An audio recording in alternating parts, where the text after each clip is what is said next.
Yeah. You okay? Am I okay? I'm tired. Just want to get something pumped up in this droid. Well, you know, Jack in the Box, I think it's a classic meal It's a for good. late time munchies. It's a good thing they have the munchie meal up. Otherwise, you'd probably be dead at 1 o'clock in the morning by now. Yeah. Speaking of classic, Okay. let me put something on. Get us pumping. Get us rolling.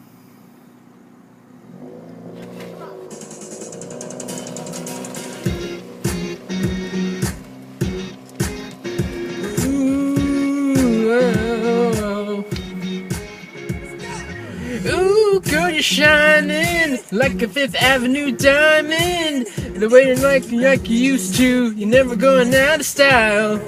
Ooh, pretty baby, this is gonna drive you crazy. You can blame me when I kiss you and you smile. I wanna kiss you like Michael. I wanna kiss you like Prince. I wanna go like Marvin Gaye, like Hathaway, a song for you like this. You know, in my hand, out of my mind. I can just born in the wrong time. It's just on a time. It's a classic. It's a white guy singing it. Like it's a white guy doing most of the rapping part anyway.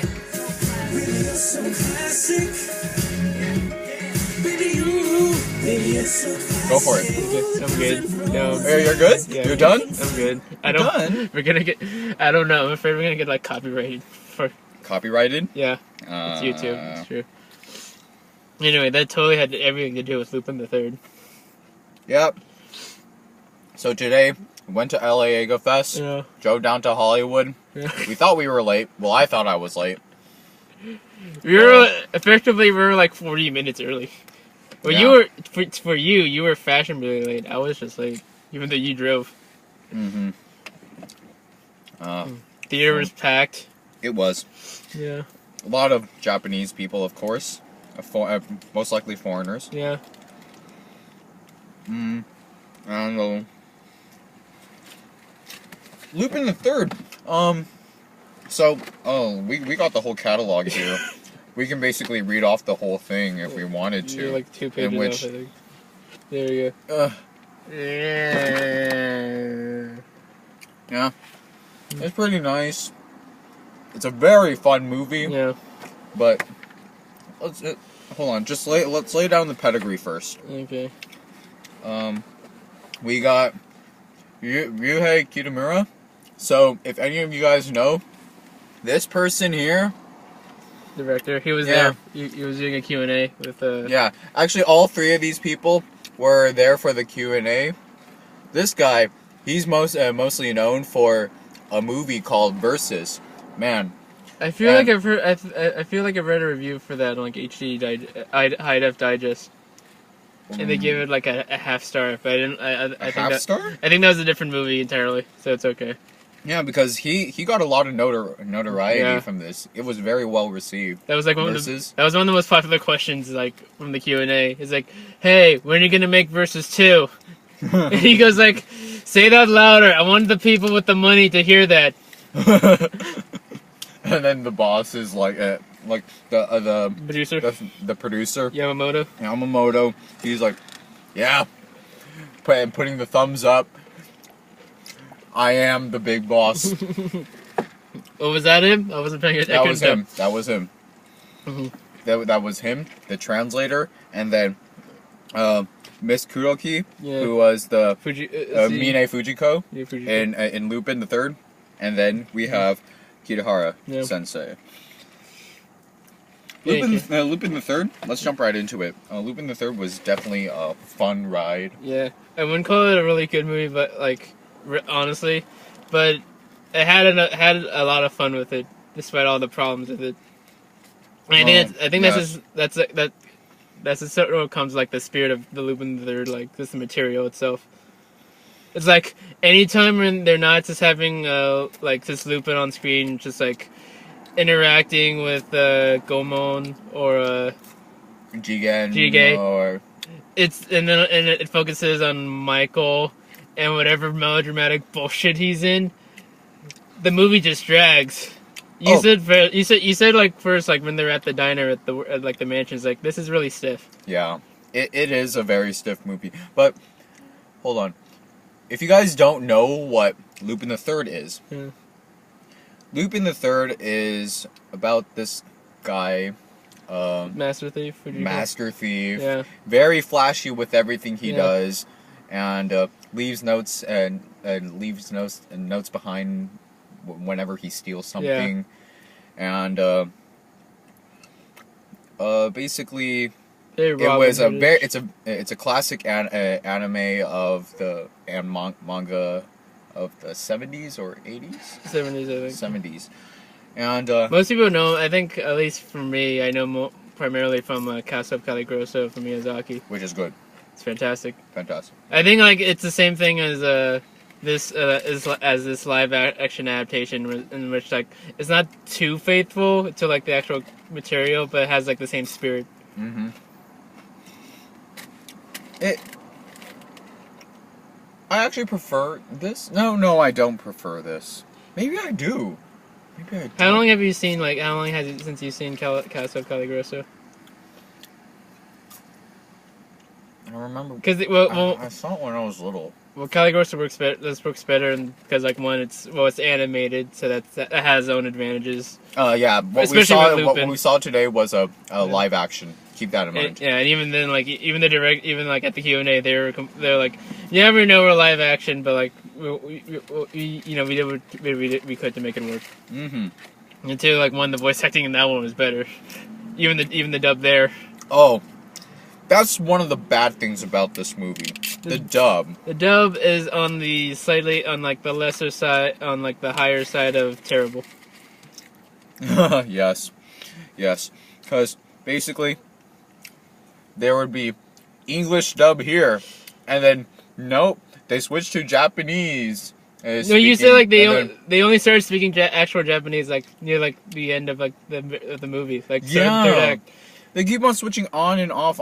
It's like, choose a language already. Sure, this is an international-ish movie. That's what that was like a point they made on Kotaku's like earlier reviews because of the dub, because like they kept doing different, because they're in Singapore and they're in Thailand, so they tried to use the actual languages, and it's clearly stretching like I'm not sure if it's the actual voice, if it's the actual actors or is the dub actors they hired. But either case, they're being asked to stretch their talents a lot. Yeah. I feel like, but why would they want to do that? I think just to broaden the audience, just make it more realistic. Yeah. Realistic is one thing, but then I think it's more like when the director Kitamura Sensei, he said that we specifically have an all Japanese version. Yeah. And then we have the half dub English, half Japanese version that we saw. That one is more catered towards like the foreign audience that will be presented in film festivals where it'll be more accepted. But I don't know. It's like the English dub version, it kind of loses the feeling and emotion that comes from the natural speaking of Japanese. The movie starts off in English, and I was thrown off entirely when they had the opening heist, and they were all speaking English. I was like, what's going on? Why? The mozzarella sticks in this burger are divine. Are there mozzarella sticks in there? I just saw it was like a lot of cheese. There's cheese, mayonnaise, of course the chicken. The bun. Okay. Okay, we also have lettuce, and then... Tomato?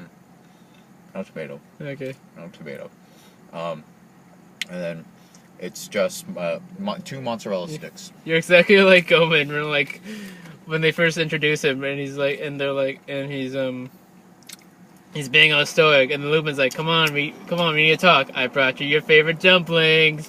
Flash cut, they're just sitting on the porch eating. Or dongo if you prefer, whatever you want to call it. And that was like, again, that's like a moment, just like, it's just them interacting with their different personalities. That's just a ton of fun. And it's really lively, and it's really funny. Yeah. They even have like the whole dyslexia kind of like freaking trance music sort of sequence with Goman. Oh yeah, Again, like this. That was great. This movie isn't like particularly good, but like it's like when you have Goman like basically tripping balls over like laser tripwires, or basically cutting a car and like stabbing a car through the engine to make it fly like 20 feet in the air, and then landing back on Lupin's car, his little Fiat. Yeah. Oh, Ijiku, using like he has 2 bullets left, so he shoots the gun. He shoots it at like this gun lying on the ground to shoot another guy approaching towards him. Then you just can't help but have fun with that. And then they bring in the randomest characters that don't even make sense in the movie. Well, they try to make sense out of it, but then like, are you really that important? Yeah. Are you that crucial to the plot? They tried making fun of that. It's one of those like they try to be meta things. Like, who's this? Joseph. Why is he here? He came with the computer. Okay. Fine. I thought you were the master. I thought you were the genius hacker. Otherwise, why would you be on this team? But okay. It's one of the things I can't deal with this movie.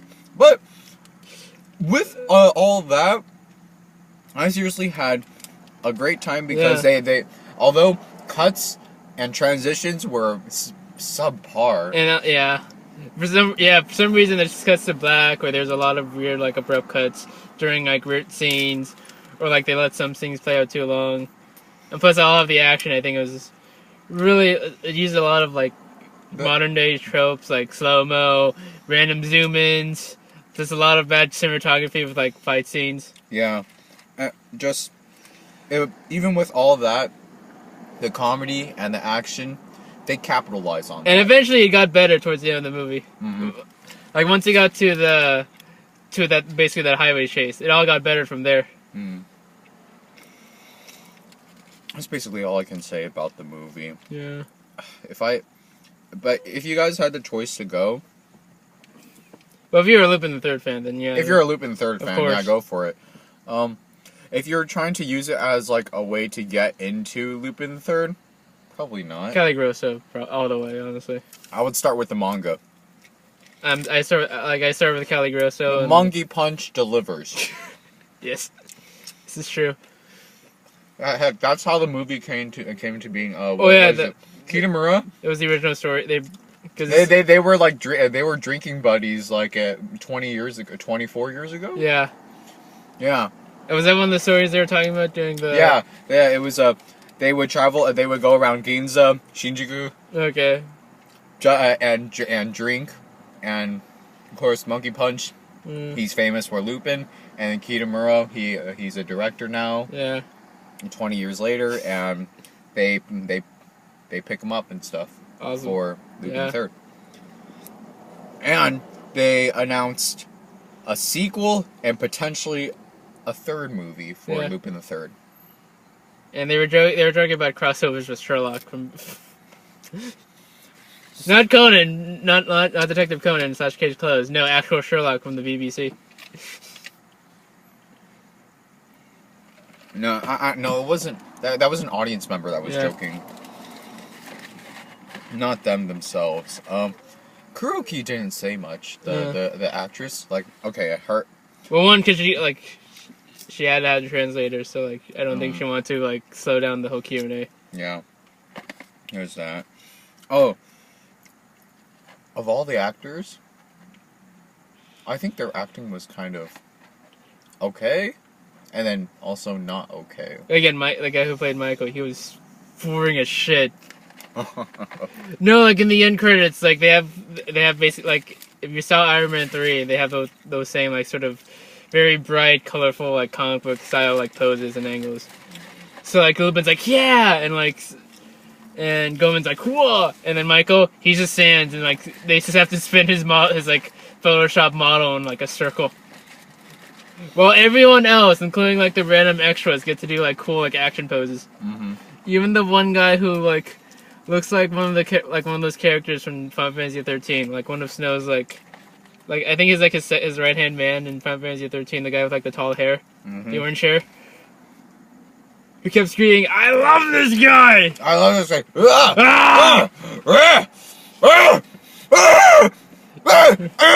with his double blades, and then freaking like going freaking Darth Maul and stuff. And then you have the inspector with his terrible English dub going, "Get him and and he'll be my evidence. Go! Lupin!" The audience was cracking up. Yeah. I'm sorry. I don't know if it's on because like it could be intentional just because like that's his character because he's supposed to be short-tempered, but also but probably because the voice acting is just like completely terrible. Yeah. And there was this one great flat line from whoever Lupin's voice dub is, where he's like, "Why, Michael? Why?" Yeah. That was the first time. Oh my gosh, that was so funny. Even though it was like kind of sad-ish. Yeah. It was the dub was just so bad you had to laugh. It was as bland as like there was like it was what was the bad guy? It was like it was the P. Parmic? The bad guy. Parmic. Parmic, it was Parmuk. Yeah. And he had this henchman lady who was the blandest, who had the flattest line delivery out of everyone in that movie. Yep. And of course that lady was a douche. Yeah. And also like you have like a lot of awkward English pronunciations. Like they had their L's and their R's switched up. So they kept saying Landum. Well, they can't help it because it's the Japanese language, R's and L's are a little too similar. Yeah. That's all we can do about this movie. That's all we can grill. It's hard to talk about the plot because this just sort of jumps all over the place. But like ultimately, it's fun. That's all. Yeah, that's all that matters. If you had a party, maybe you might want to bring this in. Maybe. Yeah. If you're showing off to like just want to like get a bunch of if it's like in the background, maybe. Yeah. Or like a bunch of anime fans together, then like Okay. Yeah. Okay. Good night. Good night. We'll probably see you. We're gonna do Kenshin on Sunday. Okay. So, will you be coming with me? No. That's right. I'm gonna have someone else with me. I'm green.